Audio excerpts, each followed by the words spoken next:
Itang showbiz muna tayo mula sa ating star patroller, Femela Baranda. Fem. Karen, inamin ni Sam Milby at Tony Gonzaga na may kurot ang kanilang bagong pelikula dahil minsan na rin sila nagkaroon ng espesyal na relasyon. Nagpapatol, Ginger Conejero. Tila may nagbabalik na alaala sa bagong pelikula ng Star Cinema ng My Big Love para kina Sam Milby at Tony Gonzaga. Ito'y dahil inamin na rin ng dalawa na higit pa pala sa kaibigan ang turing nila noon sa isa't isa. Matapos ang Pinoy Big Brother Season 1, nagkaroon sila ng mutual understanding. Pero matapos ng 3 buwan, hindi na uwi sa maseryosong relasyon ang kanilang pagdidate. We talked about it. Na we couldn't even talk in person. She's so busy.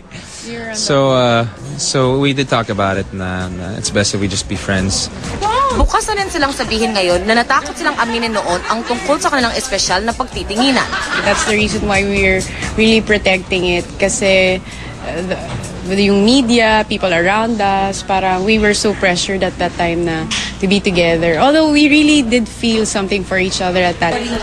Pero kahit na may kanya-kanya ng laman ang kanilang mga puso ngayon, hindi na raw mawawala ang pagiging malapit nilang magkaibigan. It wasn't like now we're closing our doors na saying, oh, no, it can't happen in the future. This time I'll hold you forever.